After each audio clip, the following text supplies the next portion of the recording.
This is the Dealer Playbook Podcast number 37. You have to be extreme. You've got to be disciplined. You got to give more value than you take, and you got to be a human being.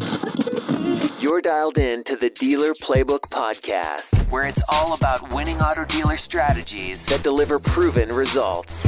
And now your hosts, Robert Weissman and Michael Cirillo.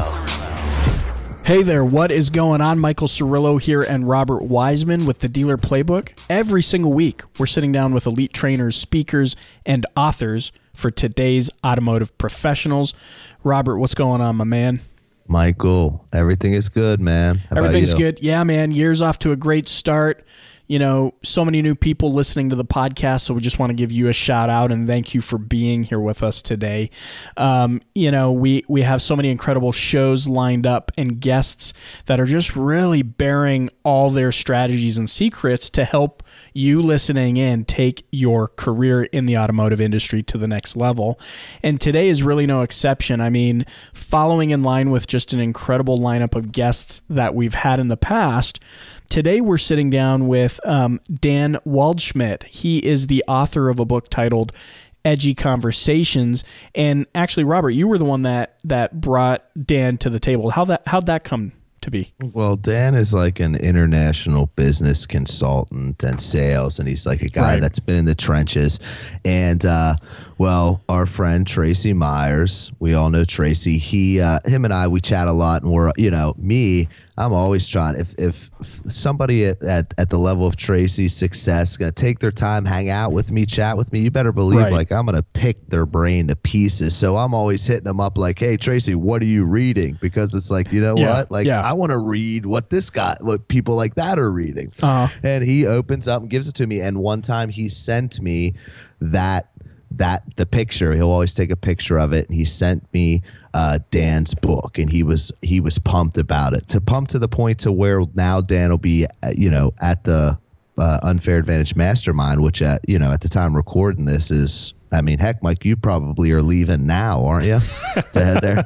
But he put me onto it though, and I read the book quick. It's a real easy read, and it's super powerful. And okay, so before we jump into the show, let me ask you, was it when Tracy sends you pictures of the book he's reading, is it the same kind of trademark photo he does where it's kind of blurred out and he's got wide eyes and he's, you know, do you know the kind I'm talking about? It's not produced. I think it's not more a produced on photo. the fly. Shucks. Yeah. Well, in my own mind, I'm going to picture them being very produced. He has the hat on. Yeah, he's got the hat on. Yeah. Awesome. Yeah, you know, I'm looking forward to sitting down with both Dan and Tracy at UAAMG coming up here. By the time this airs, we will already have been and gone, and so we'd love to give you an update on that. But you know, we won't be gone. Yeah, okay, fair enough. But you know, we're looking forward to sharing our sit down here with Dan Waldschmidt with you, all about how to dominate your market by being edgy and by really being awesome. So let's dive in right now. Let's do it.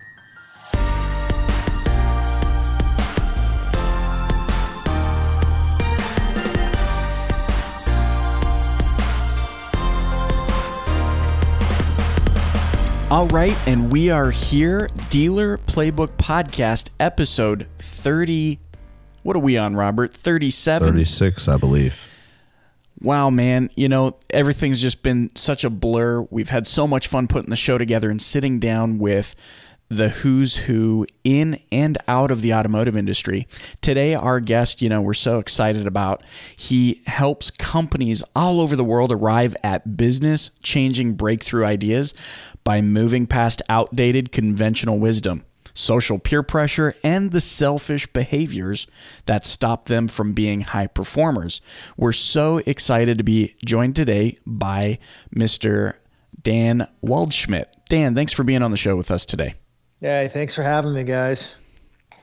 Yeah, super excited to meet you and pick your brain a little bit, because I mean, you know, with our marketing emphasis on the show and helping dealers get the most out of not only their market but just out of their business in general, you know, you're such a good fit to explore the concepts behind edgy and how they can be used to give dealers actionable insights that they can start doing today to dominate their business. So I wanted to kind of pose a question to you and just see where it goes from there, about this concept of Edgy. Maybe you can give us a little bit of a background on what it is and how you see that it could really help dealers today.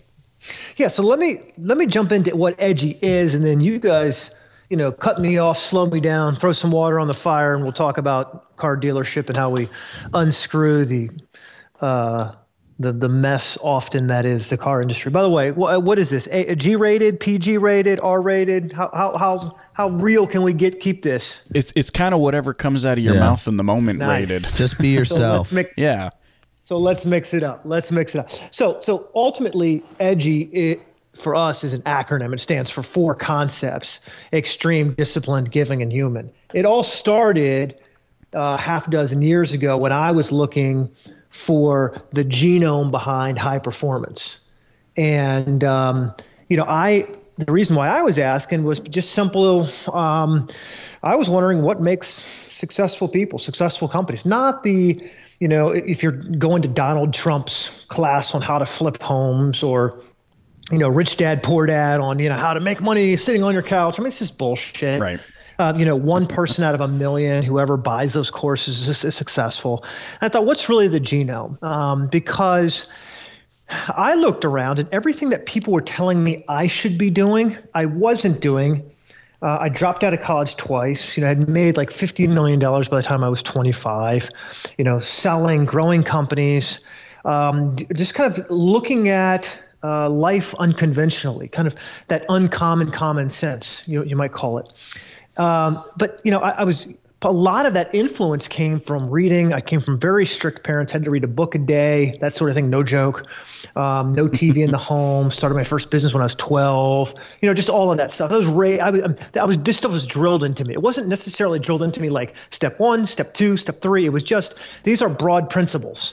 And you're going to apply them differently depending on where you're at and what you want to achieve. But here are the principles, and so ultimately, when I was 26, 27, I had made a bunch of money. I was going through a really low time in my personal life, and I kind of hit rock bottom emotionally. Marriage was a mess, family was a mess, a depression, and I said, I've got to fix this. I've got to fix this, or I don't know that I want to live a life like this anymore. I was really, really, really low. I write about that in the book, and so I said, I got to figure this thing out. And so that began my exploration for not what is the stuff that you're told you should be doing, but when I see amazing people, and it's almost hard to describe this because it happens, and it kind of takes our breath away. We're not really expecting it. And then when you see it, you're like, oh my gosh, that was amazing. I mean, it could be a video of somebody. It could be an experience you're watching, around sports. It could be,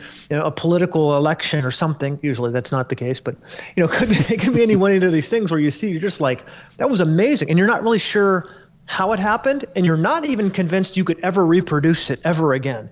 But it just, and I wanted to dig into those moments and then run it back to see like, okay, was it luck? Was it because they were the smartest guy in the room, the richest guy in the room, had the best experience? I mean, what was it? And so that's ultimately where we led to these 1,000 people that we studied, interviewed, researched, 1,000 ordinary people, no trust fund babies, just ordinary people who did outrageous things. And that's where we came with, they all shared these 4 qualities. They all exhibited extreme behavior. They all showed disciplined activity. They were disciplined.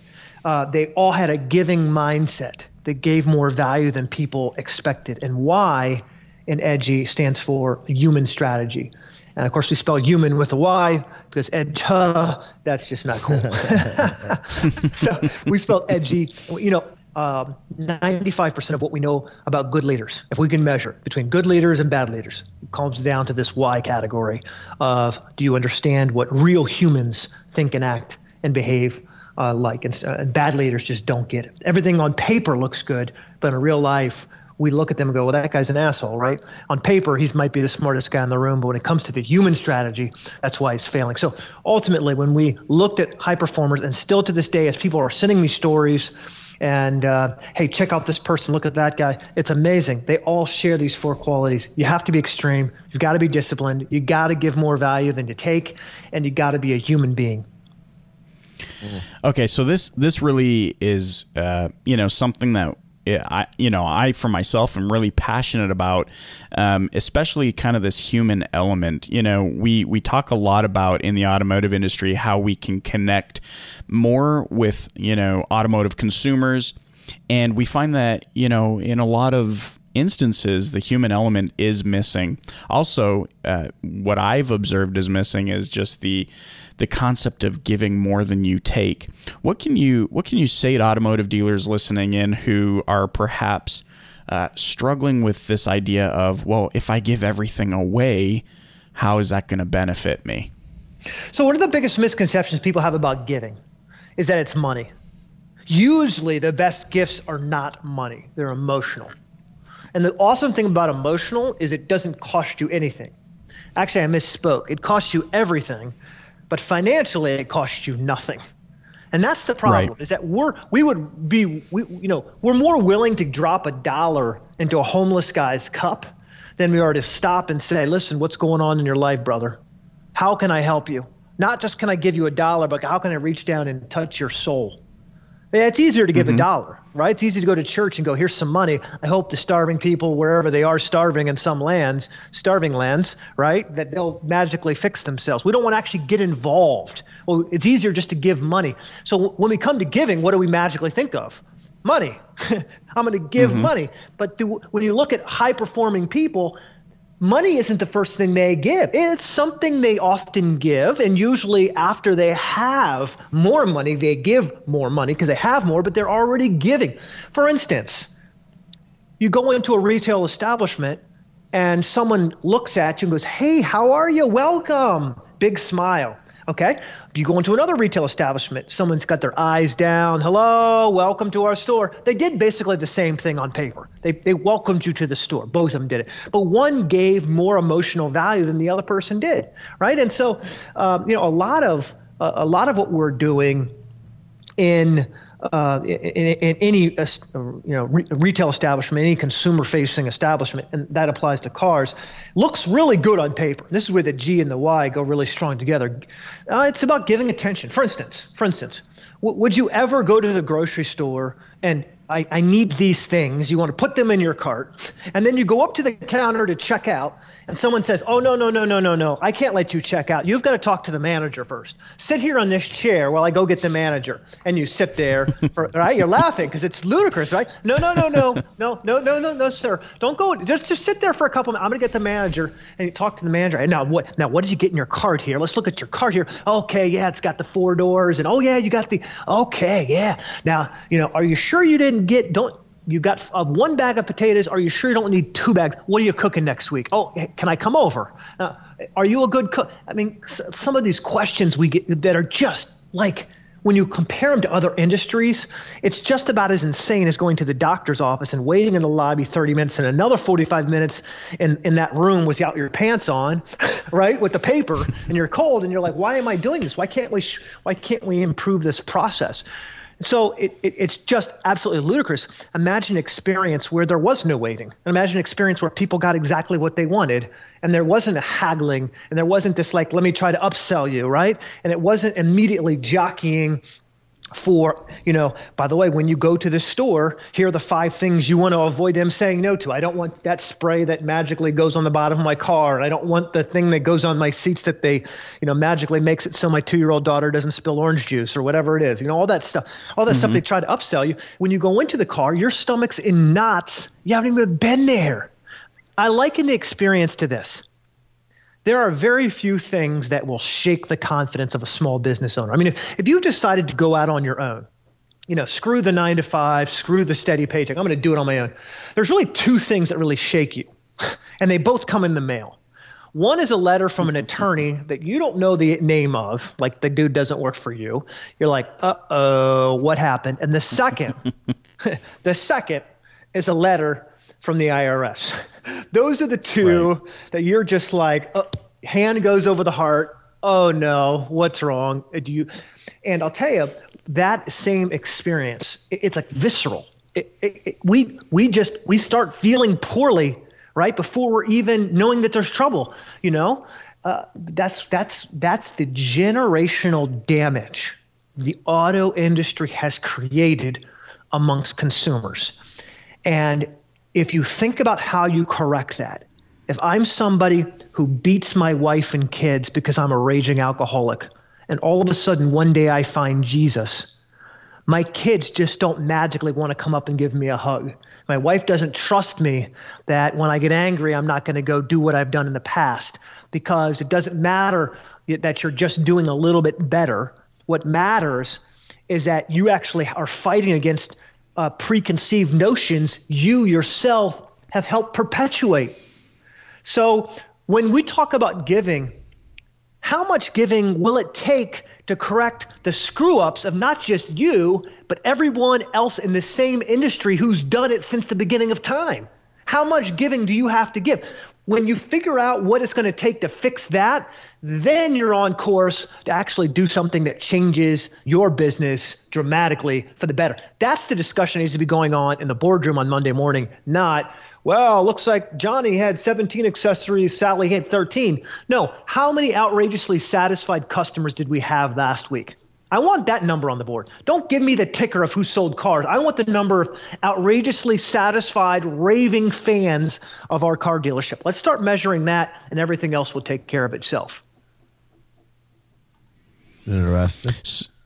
Yeah, so, and this kind of goes in line with some past episodes we had, with, Tracy Myers. He's talking a lot about building a culture for your team where they even want to just show up to work, and kind of having that human element from a business owner perspective to a team perspective, and how that translates to the consumer's perspective. But, it is true. I think we attend a lot of conferences, and guaranteed at some point during the conference, the topic will come up. Okay, how do we make our business, how do we make the fact that we're car dealers appear the way it really is? I mean, at its core, it's not a group of scummy people the way some consumers see it. It's a group of very caring individuals. It's a group of people who are, geared towards achieving success. So how do we change that perception? And what you're saying is, when you can figure out how to give enough of yourself or your business to the consumer, focusing on them, then that's kind of the magic recipe for kind of breaking out of that perception in the public's eye. Well, it is. I mean, look. I'll say this.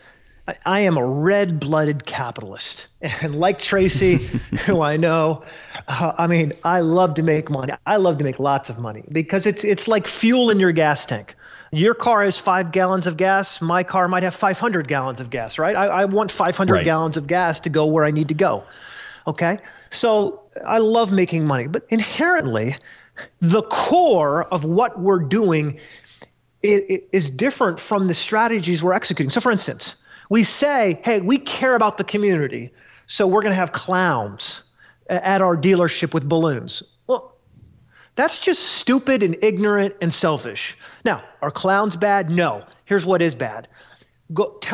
Saying we care about the community, so we're having clowns. No, you care about getting people in the door to meet your establishment, so that later when they need a car, you can network and meet them. So the honest answer, the honest strategy is to say, how do we get people in the door to meet our establishment? Let's not mix tomatoes and tomatoes, right? Mm-hmm. Let's not call something that isn't something. Let's not confuse it, because what happens is then our people are all confused, and our community's all confused. Everybody's confused, because then, it's like, I meet somebody because I went, your event, you had clowns, and I have a 2-year-old daughter, and some say, hey, how you doing, Dan? What do you do? Find out what I do. And then I automatically know what's going to happen. Once the weekend's over and the full week begins, I'm going to get, a full-length email from somebody at that dealership going, hey, my name's Ted, and I just wanted to say hi. Welcome to our dealership. We've got some great Passats on sale all next quarter, and it's great because if you come in now, and it's like, dude, I do. Yeah, thanks. At best it's a stammering response. At the worst, it's like screw off, right? Because now you're saying you want to build my trust and build a relationship. What you really want to do is sell me a car. And there's nothing wrong with selling cars, right? Nothing wrong with capitalism. Nothing wrong with making money. There's nothing wrong with selling cars. But we can't say we're giving when we're really trading. We're trading. I'm going to give you my balloon for the chance for me to spam you until you come back and buy a car from me. That's not giving. That's not giving. That's trading. There's nothing wrong with trading. Trading's awesome. I love trading, especially when there's something I don't want to pay for. I'll trade you all day long. But let's not call something that it isn't, right? And so this is where our business strategies get confused. Instead of just saying, look, here's how we do business in our dealership. And Saturn did this did this before even CarMax, I think, was doing it well, which is like, here's a no haggle price. You come to our dealership, you're going to get fair treatment. We're not going to hold you for 17 hours while we try to get you approved by 14 different people. Here's what's going to happen. You're going to go online and you're going to share as much information with us as you want. And because we understand how intimate this experience is, instead of just buying someone's third-party service online, we're actually going to take the time as a dealership to make sure the software is easy to use, understandable, right? So that a consumer sitting at their computer can go through all the steps of this wizard and pick out the car that they really want and compare it to other cars that they might like. This whole experience they can do from their phone or their computer, right? Because that's where consumers are at. Make it really, really, really stupid simple. And then we're going to make sure we know that finance is always frustrating, whether you're buying a house or a car, an engagement ring, whatever it is. How do we gently broach the subject of, do you have good credit? People always think they have better credit than what they actually do. There's a rare number who can walk in and say, I'm just going to write you a check, give me the lowest possible price, right? So what actually happens is the experience is icky. It's not well thought out. It's kind of half-assed. The actual nurturing experience isn't good. It's kind of like false pretenses almost. And then what happens is, the beautiful really side of car dealerships is there's this amazing ability to sell high profit services, oil changes and other services that really need to be done in a trustworthy manner that are high profit. I mean, this is where... And you can sell those to anybody, not just people that are buying your product. Yeah. That's exactly right. But because you're not in the business of being epic and awesome, you're in the business of implementing short-term tactics to meet the outcry of the general manager, because he needs more revenue now, so we're going to spam people, right? We're going to do all this stuff that's icky and uncomfortable and really shouldn't be done because it's not well thought out and substantive, but we're going to do it because the general manager says, we need 250 more thousand by the end of the quarter. And so what we lose is 500,000 in revenue for the rest of the year because of how we blow our relationships. And so this is where I talk about this generational ickiness, this inability to perform consistently because of the behaviors that we're doing ourselves. So in every industry I've ever been that I've been able to help people revolutionize their industries, I look through the lens of Edgy. What is the most extreme thing we can do?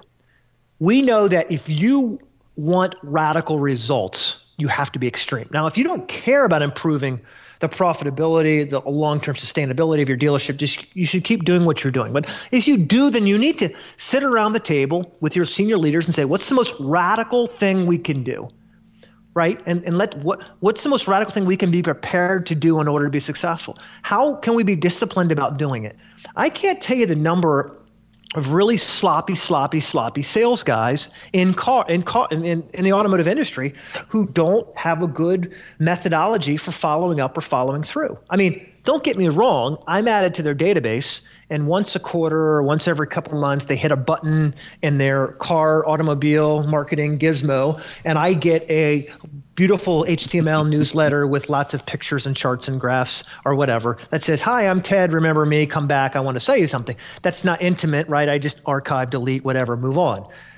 The number of people who just, there's no relationship, there's nothing. And so they're not disciplined. And what I mean also by that is there's two levels to this. By that, and I'll get up in people's business. The salespeople aren't encouraged to be financially fit themselves, aren't encouraged to be physically fit themselves, aren't encouraged to be mentally, you might call this spiritually fit themselves. And so we've got an organization full of head jobs who aren't financially fit, so they need that sell right day come hell or high water, because if they don't get it, they're broke, right?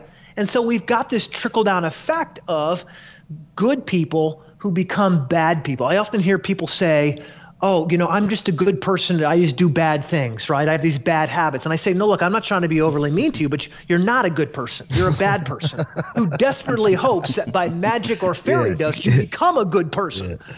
That's not how becoming a good person actually works. I mean, it trickles down to, it's tough out there. I mean, that's the thing. Like, there's so much to really, like, change the way that it's, I get what you're saying. Like, buying a car is one purchase that the process hasn't changed in forever. Everything else, even buying a home, like literally closing on a home is faster. That's insane. This doesn't make sense. And so what I'm getting here is that it's about changing the conversation at the business level. Instead of saying, how can I get more leads? How can I get more sales? How can I increase revenue? We need to shift the focus to, how can I actually be of benefit and value to the people that will purchase my product, right? Well, that's right. That's right. And what can I do in a sustainable format, like that may not work right this moment, but will work in the long run? In other words, how do we start playing the long game, not the short game? Yes, we're stuck, and yes, if it might hurt. We might have to lay some people off. We've already laid a bunch of people off. We might have to lay off more people so that we can unstick ourselves a little bit and put ourselves on the path to long-term gain. But we have to stop playing the short game because it's killing us. And you're right. Wow. What do we need to do in order to be better people? Look, you bring in amazing people and they do amazing things. Why? That's why they're amazing. But you can't bring in people who are short-sighted and myopic and do things poorly and then wonder why things are going wrong, right? That doesn't work. For instance, the trending algorithm, you may not really think much about Netflix, but the algorithms that tell you what you should like is pretty amazing. What's actually more amazing at Netflix is the fact that, did you know that when you watch a video, as you're watching that video, your video is being cut up into 120 plus different videos. So for instance, if I'm watching that video on my tablet and my internet starts going bad, notice how it gets grainy but doesn't cut off usually for Netflix. Simultaneously, Netflix will let you download a video at 30 frames per second or 20 frames per second or 16 frames per second or 11 frames, depending upon the speed of your internet, whether you're in a car, on a tablet, on your 4K TV, it automatically adjusts the frame rate real time to make it so you have a seamless streaming experience. That's the same streaming now that streams the Super Bowl. It streams the White House press corps. You know where that came from? It came from an engineer in Netflix who wasn't hired to do that. But you know what he was hired to do? 2 words: be awesome. And you know what someone who's hired to be awesome did? Awesomeness. And so now the stuff we don't even really care too much about, we appreciate it. We all stand up and clap, right? More importantly, we get frustrated when it doesn't work. Of the simpleness of somebody who wasn't hired into, you're going to be the person who answers, the receptionist at the car dealership. No, you're hired to be awesome, right? That's what you're hired to be. And guess what? Part of that is making sure that people are greeted within 2.3 seconds. right? And part of that is making sure they do have a cup of cold water, and that if their kids are jumping around, that you can go help bring them some toys and smile and laugh and make sure they're taken care of, right? All of that. But you know what you're hired for? You're hired to be awesome. That means if the plants need water, you're watering them. If that means if someone needs help delivering papers or making copies, guess what? That's just naturally something you want to be a part of, because guess what? That falls under the job title of being fucking awesome. So what happens? We bring in these people. Oh, well, I was Ted's automotive manager for 29 years. Okay, well, you obviously have the experience. Let's bring you in. And so that's the old gray-haired guy who's sitting behind the desk with 3 other guys. He's back there cracking jokes. Meanwhile, you're sitting at your table going, when is someone going to help me? When is someone going to come to me? And that same feeling of resentment and not feeling loved, and not feeling appreciated just kind of wells up inside you. And that's where there's this disconnect between what actually is happening and how we feel it's happening. I suspect you're right, that these are good people trying to do good things, trying to make a good living for good families and good communities. It's all good, right? It's good. We have to ask ourselves, I love what you're saying here, though. Why doesn't it feel good? Why doesn't it feel good, right? Yeah, doesn't exactly. feel good because someone doesn't have the courage. We as owners often don't have the courage to stand up and say, listen, what we're doing isn't working, and we need to stop chasing short-term dreams. Let's all stand in a circle and talk about what we would want the experience to be for ourselves. What would we want when we're buying a car? What would we want when we're buying a house, when we're buying furniture, right? When we're buying a TV? What do you expect? I mean, do you expect it to be quick? Do you go to Best Buy for that TV and want to wait 3 hours? Or do you just want to get it? And when that Best Buy person says, do you want the extended warranty? And you go, nah. Do you want them to argue with you for 15 more minutes? Right? I mean, and then say, listen, this dealership has to become a house of worship. It is no longer a place of business. It's a house of worship where we worship at the feet of our consumers. And if it does not bring joy and delight, then we will not do it from this day henceforth. Whether that means I have to go bankrupt, restructuring this whole process, that's what it takes in order to get things back on their feet. We're going to do it. Well, you can charge a premium for the product if that's exactly what you're doing, though, too. Which is good. Exactly right. But instead we don't want to deal with crap, right? We don't want to, and even services become so blighted by misinformation, and they talk down. Oh, I got a unicorn up in the cylinder poking a hole in the old radiator, which is spewing fumes into the air conditioning system, which is why your brake pedal seems like it's sticking. And you're like, what? Should we fix all $19 million? Sure, I guess. Apparently, that's the only thing that's going to fix the fact that my car seems to be jerking. I don't know. So instead of just saying, gentle, wonderful response. I mean, here's a concept. I go and get some work done for you. Imagine sending me a handwritten note from the service manager. Hey, so great to meet you, Dan. I look forward to servicing you in the past. Thanks for your trust. Not a postcard. Handwritten note, right? Handwritten note. And by the way, not all this needs to be done by him. You can have somebody else who's writing quote unquote handwritten notes from him, but I mean, something that's thoughtful. That's what I call giving. Dan, you don't understand. We've got a constant contact. We put all the people's stuff in there. We hit a button. It automatically does that. We're already doing that, Dan. No, you're not. No, you're not. No, well, you're but not. That's because a handwritten note would cut into Farmville time. Well, that's right. Or solitaire time, right? Mm-hmm. That's right. So we've become leaders that push buttons and talk about how what we're really doing is checking boxes instead of building souls. And I think that's where we have to even change the terminology of what we're talking about, because we talk about how do we boost profit. Here's a good example. One of our clients is a massive pharmaceutical company. And they have these products that literally do billions of dollars in sales, billions. And so one of the things we realized is that in the pharmaceutical world, believe it or not, people don't take their meds. So you're sick and you're sick and you go to the doctor and he says, hey, you're sick, take these pills and guess what? You won't be sick. people get those meds and then don't take them. And so what happens is they not only stay sick, but it leads to lots of other additional health problems. But one of the things we realize is that if you could actually get people to take their meds, often not only will they heal faster, they'll have a higher quality of life, they'll connect happiness and higher quality of life with taking their meds. So here's something revolutionary. What if you had a registered nurse on the phone, not somebody in India, but somebody who was sweet and awesome, just saying, "Hi, I'm Sally, and I just wanted to make sure you're doing okay. And by the way, did you take your meds? Because we love you and you need to take your meds. And I'm going to scold you a little bit and make you feel a little bit guilty, but I want you to know ultimately that I love you, and please take your meds."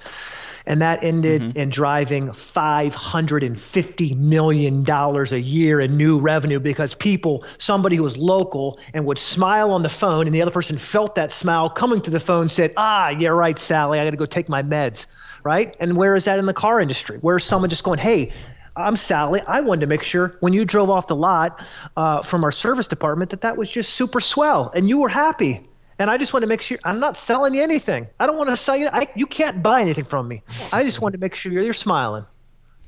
I mean, it's interesting to me what we're talking about right now, because it sounds like common sense, but if it really truly is, it's almost like common sense has become what is known as thinking outside the box these days. Almost, you're right. Do you know what I mean? Like I'm hearing all of this and I go, yeah, you know what? That's exactly what I would do. But it's interesting that that's not the case for everybody. Yeah, it's not. And part of this is when often what we do is we do chase tactics instead of implementing strategies. And I know I speak in these terms like awesome, but I think the reason I use the word awesome so much is that we have other words. Drive the bottom line. We need more top line. We need more revenue, sales. Right. We have all these words. We know what those words are, right? That's pretty easy to understand. But when I say to you, be awesome, do something that's awesome, you tell me what awesome is. I'm not going to tell you what awesome. I'm not going to say, go sell me a car. I'm going to say, go be awesome. Ooh, that's a little harder to do. That's a little harder, right? Right. So the responsibility of being awesome. Yeah, I mean, but it takes our game to a completely another level of just, well, that was good and that drove revenue, but I have to be honest with you, it wasn't awesome. And so we have to ask ourselves, what can we do that's awesome? One of my clients is almost a $60 billion insurance provider across the United States, and we're talking about over a couple of days of strategy, I was challenging them on this exact same thing. What can we do that's awesome? And so they said, well, what if we paid people quicker? What if we actually, service their claims quicker? And we were all like, yeah, I love that. And then finally someone in the back of the room said, is that really awesome that you pay someone what they actually deserve quickly? And we all kind of laughed and looked at ourselves and said, yeah. No, we were kind of selling ourselves on the fact that, if it's faster. Yeah, we're all schmucks. That's why it's slow, right? Just actually getting it on time, that doesn't make us awesome. It just makes us less of an idiot, right?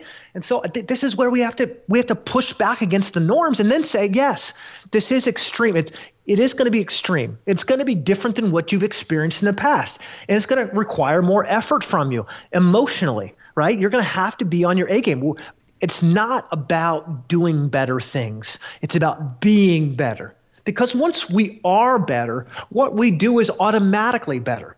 But what we're trying to do is, Ted's got this email marketing widget that lets me do better things. I assume because, I can hit the button on that machine, I'm magically going to be better. I'm not. I'm the same screwed up person and possibly just a tid more lazy. Right? Because now I have this button I can push and don't have to really do any emotional work. So I'm going, we've got a Facebook page. Yeah, but where's the emotional connection? Yeah, hold on, Dan, I'm tweeting. Okay, sure. And what's that doing for? So we've got all these things that we're checking the box. And, you're right. You'll go to these conferences. Someone's going to be talking about how to use social to leverage your full potential. And I'm wondering, at these conferences, how many events where someone walks up and says, listen, this is our fault. We've created a mess. And the way we get ourselves out of this mess is the same thing we tell consumers who can't afford a car. You got to start paying your bills on time, right? We got to start paying our emotional bills on time, right? And for a while, so that consumers can actually trust us, that we're not going to be deadbeats 6 months from now, right? The same thing applies for us as business leaders, not just the consumers that we kind of bend over the barrel to buy one of our vehicles. I love this. This is something that, I think we're so passionate about on our end, and we talk, a lot about, just not in these words that you're using. You've had so many incredible examples. This concept of being awesome, I think, correct me if I'm wrong, but it's almost that concept of be awesome is the overarching principle of Edgy, right? I mean, extreme Absolutely. behavior, disciplined activity, the giving mindset and the human element, and be awesome. So think outside the box. As you were talking about, some of those examples that you shared, I was thinking about, how, what real world examples do I actually have of this? And oddly enough, the one that came to my mind is, when I go and get my oil changed for my vehicle. I can remember 10 years ago, it was like in and out for an oil change, and everyone was competing on not only price, but how quickly they could change your oil. But now when I roll in to get my oil changed, they're like, oh, you have kids in the car. Do they want coloring books? We got some toys here. Do you want your, water, coffee, newspaper? Do you want this like iPad to play with? And everything's just been focused on the experience while you're getting your oil changed. Is that kind of what we're talking about here in changing the mindset of how to be awesome? Oh, that's exactly what we're talking about. And they go hand in hand. So someone who feels safe, right? Feels safe, and someone who feels like they're understood, meaning you get it that my kids are crazy and that I'm going to be stressed out and it's going to be hard to make a decision until that's handled, right? When you get that and help me, then I feel like yes, can you please just take care of this for me? Here's where I push back against some of this. What happens is that there's good people doing these things. And you know what? There's good car dealers doing good things. And then there's also bad, people just going through the motions. They're just saying, what can we do? We need to have a tweeter program. Let's get on Twitter. Or we need to have coloring books. Go get some coloring books. Or, hey, we need a playroom. Let's go get a playroom for the kids. And so they do all this stuff. And then, what's interesting? And you've probably run across this. They almost get outraged. They're acting like selfish jerks. Why isn't this working? We're not making more money. Their attitude is horrible. They haven't changed. Then they're mad at consumers or the experts who tell them what they should be doing when they themselves are the only ones to blame. How they're mad at the consumers. We've done all this stuff. We've done this renovation. We've done this stuff, and people still aren't buying. Well, maybe that's not because of the fancy building. Maybe it's just because of the fact that they don't feel loved and supported, and that the attitude of arrogance and there's just a huge disconnect between how they want to be treated and how far you're prepared to go in order to make them feel that love. Excellent. Love it. And again, I'm just going to add this. It's so common sense. Stop thinking about yourself. Start thinking about how you can help others get the things that they want. It's kind of, to me, it's the Zig Ziglar thing, right? It's help as many other people get what they want. You'll have everything that you want. It's a win-win. Yeah, and not do it randomly, not do it even spontaneously. Do it because you're built to do that. I mean, I've got two friends who have twin sons. The twin sons are both Navy SEALs, and they're shipping off here shortly to go to combat. Now, listen, they're some tough dudes, right? But they don't just do things like randomly, right? They don't do things like once in a while do something awesome. They train every day to do something awesome, to be prepared for a situation when they need to rise above. So, put in place strategies and processes. Like, for instance, on Monday at 9:01, what happens? And Tuesday, what's our policy to make sure that we're following up and following through? Like, what are the checks and balances at 10:03 in the morning and the checks and balances at 1:47 in the afternoon, so that we know that every single person gets a great experience. Just like if you go to McDonald's, you get the same burger whether you're in New York or whether you're in Alabama. You may get a different attitude from the person handing it to you, but you're going to get the exact same burger. Why? Because they made it a process. So how do we make awesome a process, right? Well, it starts with the people we hire, right? There's talented people that just can't work for us, right? They're awesome. I mean, excuse me, they've got a lot of experience. They're talented. They're not awesome. Maybe their attitude stinks. Maybe they're going through something personally in their life that just makes it so it's like, look, we got to have candid responses to people where we say, listen, you're a great person who can sell cars, but you're not awesome. And if you don't want to be, then you can't be here. That's how it is. And I'm sorry, because I really want you here. Because you have so much experience that you would be a great role model. You would be you'd be a fantastic person to call this home, man. We really want you, but you're not in the business of being awesome. You're in the business of telling war stories from 20 years ago, and we can't have that. We want people who just wake up in the morning zesting to bring love and delight to consumers. And you're old and bitter and cranky and talking about what you did 15 years ago and slapping asses and calling out the pretty. And that's just not what we want. We can't have that around here. But we're not willing to have that discussion. And sometimes when you have that discussion, you heal the people who are a little bitter and confused and not really sure what to do to get up with the times. So they just tell war stories when inside they really want to be a champion. But because we're not willing to go and have that conversation, we let them stay mediocre. And it applies to every area of the business, from selling to servicing to providing parts. Just because you have a freshly pressed shirt from Dickies or whoever does your uniforms doesn't mean that you're acting like a professional, right? It doesn't mean that you're providing great service. And so we have to turn this into a process. How do we manufacture awesomeness? Seriously. And then what are the tools that tell us, if I'm the general manager, bling, bling, bling, bling, okay, profits are up. Oh, awesomeness is down. We've got a problem. We've got a big problem, people.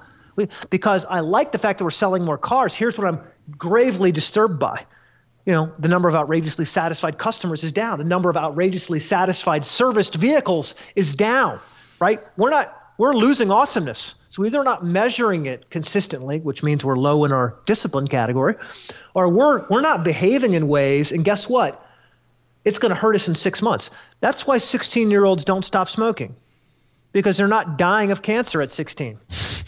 You die of cancer when you're 70. And it seems great to smoke all the way up into your 40s and 50s. And then you go, I'm starting to get this cough. Right? Maybe I should slow down from a pack a day to 2 or 3 a day. And then by the time you realize it's a little too late, you're hooked up to an oxygen machine and you go, yeah, that probably wasn't the smartest move. But no one dies at 17 from smoking. No one does, right? So you keep smoking. And no branch dies because one day of awesomeness wasn't done. But when you have 365 days times 10 years times 4 decades, right? All of a sudden, you've got 122,000 days where no one gave a shit about the customer. And then we're crying in our beers because, we poor automobile manufacturers, our dealers are going through so much right now and life isn't fair. Bullshit. We created this environment. This is our own playground. We're complaining because the swings aren't safe. Then go fix the swings, right?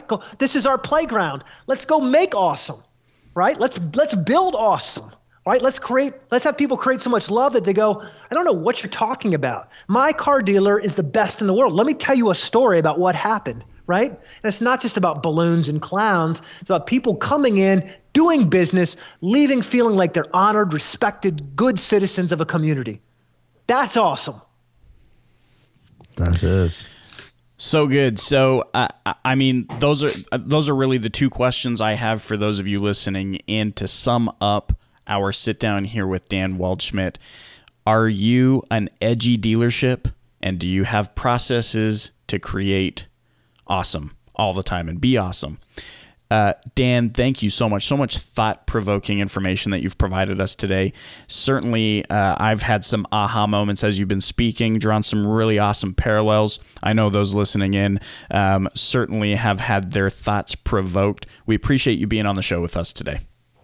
Thanks. I will say, though, as disclaimer for those listening, we're not sitting down. I'm standing. I'm throwing punches into the air. While Fair enough. He's throwing punches. I am sitting down. So thank you for... Yeah, Dan, thanks for the time, man. We will see you in a few weeks or a week or so. Isn't that, Michael? Yeah, absolutely. Look forward to catching up with you here in a couple weeks in North Carolina. You betcha. That's it. Awesome, man. Appreciate your time.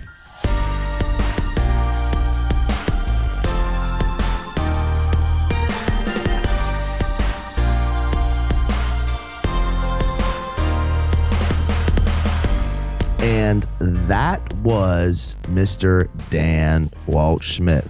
Michael, well, what do you think? Did I pick you a good one there? Yeah, man. He had a lot going on in his brain, you could tell, but so relevant. I mean, this guy is a consultant to like the Fortune 50 companies, big pharmaceutical companies and big, insurance companies. And so he has so much valuable information, some of which he shared in this episode about how just simply changing the conversation that we're having from, how can I make more money or how can I sell more units to how can I just be something of value to the market that I'm in to pick up bigger audience and to pick up more loyal customers. So really, really valuable stuff. Yeah, I enjoyed it. I mean, he brings a lot of energy and very passionate, and he's just, it's a different take. It's not, somebody that's I hate to say it, I mean, the guy's doing amazing things, but he's not more of like a homegrown name at this right now. Yeah, not in this industry. In our industry, exactly. But, brings a lot of things to the table. And sometimes, Mike, I'm starting to think that, the questions that we ask these guys stuff off the air, like not like, hey, so what's new with you? Like we're asking them business questions and like trying to pick their brain. Sometimes I'm thinking like that's that could be some of the show sometimes too. Maybe we'll have to do an outtakes thing here soon. Absolutely. Awesome. So listen, we want you to check out the show notes to this episode because we actually have a free gift for you. www.thedealerplaybook.com/37. Check out the free gift. Also check out the show notes where we're just going to outline some of the, the aha moments that we had during the sit down with Dan Waldschmidt. Also, we'd be super grateful if you'd leave us a review on iTunes. You can do that by visiting thedealerplaybook.com/DPB-iTunes. So we'd love to hear from you and see what's resonating with you and how we can bring more valuable content like our sit down with Dan Waldschmidt to you. Until next time, thanks so much for listening in. Talk to you then.